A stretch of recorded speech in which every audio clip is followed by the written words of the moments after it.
Usha Jha, President Bihar Mahila Udyog Sangh and founder CEO Petrocrafts Patna during Bridge Summit 1.0 for women empowerment and startups in Bihar at CIMP Patna.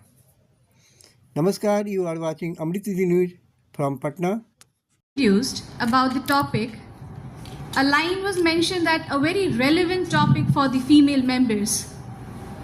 For me, when I am living 2025 and working on various fronts, talking about professional and personal life might be an option for me.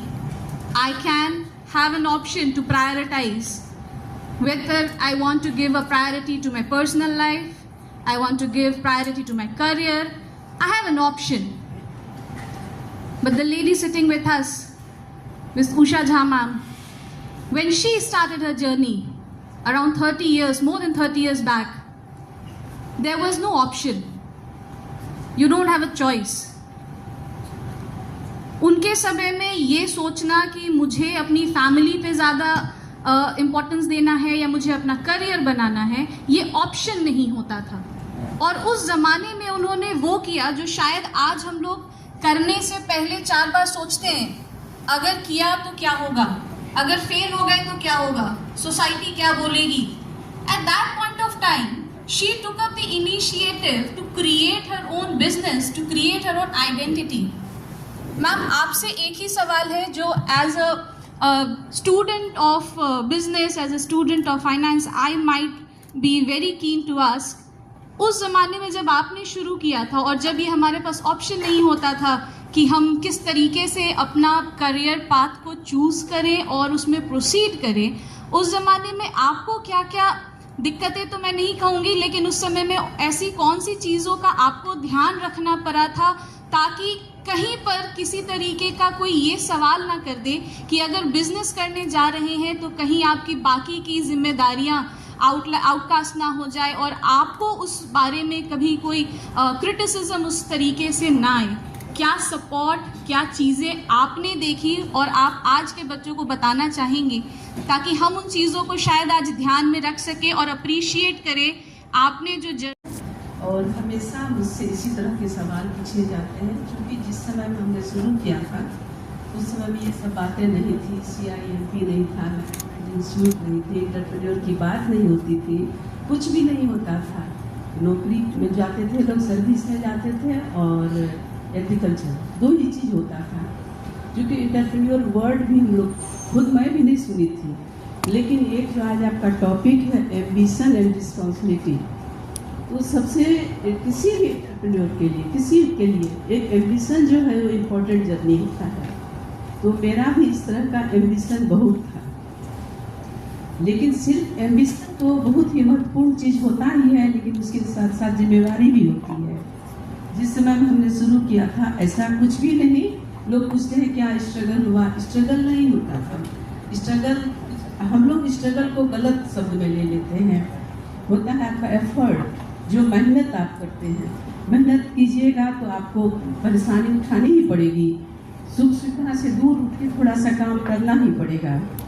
तो इस तरह का मेहनत उस समय में हम किए, विपरीत परिस्थिति थी, लेकिन मेरे सामने में उतने चैलेंजेस नहीं थे जो आजकल के एंटरप्रेन्योर को हो सकते हैं। मेरे चूँकि इसलिए नहीं थे, एंटरप्रेन्योर नहीं थे, तो उस जो चैलेंज नहीं था उसको हमने अपॉर्चुनिटी समझा, वो मेरे लिए अपॉर्चुनिटी बन गया और हम अपना काम शुरू किए। 1991 में तो स्मॉल स्केल उस समय रजिस्ट्रेशन होता था, आजकल ये हो गया उद्यम रजिस्ट्रेशन, बल्कि हम 80s में ही अपना काम शुरू किए थे। और शुरू से ही जो एम्बिशन की बात बोले, जब हम लोग पढ़ते थे, छोटे जगह में रहते थे, गांव से स्कूल की पढ़ाई शुरू हुई, फिर बाहर अर्ली एज में शादी हो गई, लेकिन वो जो एम्बिशन था मेरा मरा नहीं था। तो पहले जब एंटरप्रेन्योर के बारे में सोचते नहीं थे, लेकिन हाँ, एक हमारा जो जिस सोसाइटी में हम रहते हैं, जो मेरा सराउंडिंग था, वो सोशली बहुत, उसमें लगता था नहीं मेरा कुछ कमिटमेंट है इसके लिए भी, तो ये चीज़ मेरे ध्यान में बचपन से ही था। लेकिन यदि आप कहिएगा तो शुरू से कहीं ना कहीं मेरे अंदर में था जब हम छोटे से थे, स्कूल जाते थे और जब वहाँ से लौटते थे, देखते थे कोई बिस्किट बेच रहा है, उस समय में दुकानदार सब रोड के किनारे में था। हमारे समय में 5 पैसा का सिक्का, 10 पैसा का सिक्का भी चलता था।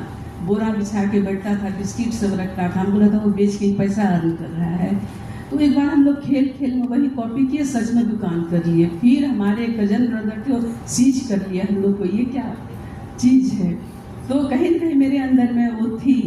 जब हम शुरू किए अपना काम, एक एंटरप्रेन्योर वाला जर्नी जब लगा कि नहीं हमको करना चाहिए, पढ़ाई भी जारी रखे और छोड़ छोड़ के पढ़ते गए। चूँकि उसी में अगली एज में शादी होने से जो होता है, फिर मास्टर किए, हर चीज़ किए और लगा कि अब हमें ये चीज़ करना चाहिए। अब पहले तो हम सोचे हमें कुछ नौकरी करेंगे।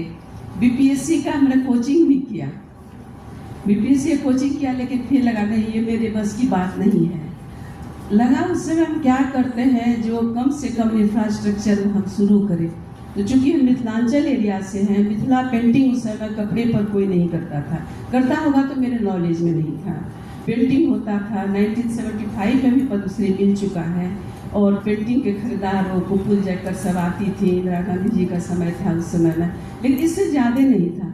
हम सोचे इसी को हम एक अपॉर्चुनिटी बना सकते हैं और हमने कपड़े पर काम करना शुरू किया। शुरू में एजुकेशन होता था, आपको बताएं ना, कोई कहीं से उस तरह का फॉर्मल एजुकेशन नहीं था, कोई एक्सपोजर नहीं था। तो परिस्थिति मेरे लिए यही बहुत बड़ी विपरीत थी और मेरे लिए चैलेंज था। और रही बात की जवाबदेही की बात, तो अब धीरे धीरे समय बदलते गया। उस समय में यदि आप रिस्पॉन्सिबल हैं और आपका एम्बिशन है तो आप अच्छा से बैलेंस कर सकते हैं। सबसे बड़ी बात होती है टाइम मैनेजमेंट करना। आप टाइम को मैनेज कीजिए तो आप हर चीज़ कर सकते हैं, चाहे कुछ हो। और फिर जो आजकल हम ज़्यादा देखते हैं, जो कुछ शुरू करता है, यहाँ पटना में खास करके, बिहार में अपने यहाँ देखते हैं कि कैपिटल, मेरा यही अनुभव है, जो एक्सपीरियंस मेरा है, हम यही देखे हैं कि आपको कैपिटल की कमी से आप ऐसा नहीं है कि आप कुछ काम नहीं शुरू कर सकते हैं।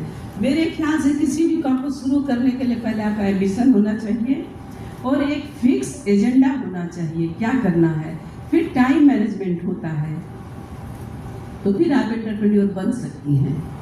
इसके बाद है कि आपको मार्केट के हिसाब से चलना होता है, क्या ट्रेंड है, ये सब चीज़ हमारे सामने में वो नहीं था जो भी आजकल हो रहा है।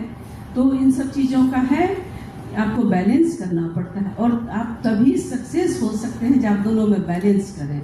अपने रिस्पॉन्सिबिलिटी को निभाते हुए सही डायरेक्शन में जाइए और तभी आप एम्बिशन को पूरा कर सकते हैं। तो मेरा यही कहना है, यदि आप अपने उत्तरदायी जो भी रिस्पॉन्सिबिलिटी आपको है, फिर आपका कमिटमेंट जो विमेन एंटरप्रेन्योर है उनका फैमिली के लिए भी होता है, सबके लिए, चूँकि उनमें ज़्यादा स्किल्ड होता है घर को करने में। लेकिन आज के ज़माने में हम देखते हैं वर्क डिवीजन घर में हो गया है, जो मेरे समय में नहीं था।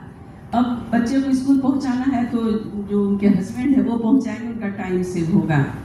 अब देखते हैं वर्क डिवीजन हो गया है, मेल नंबर भी अब समझने लगे हैं। तो ये सब बात नहीं है, घर को देखना ही है सबको, चाहे वो मेल मेंबर हो या विमेन हो, घर की जवाबदेही दोनों की होती है और ये समझने लगे हैं।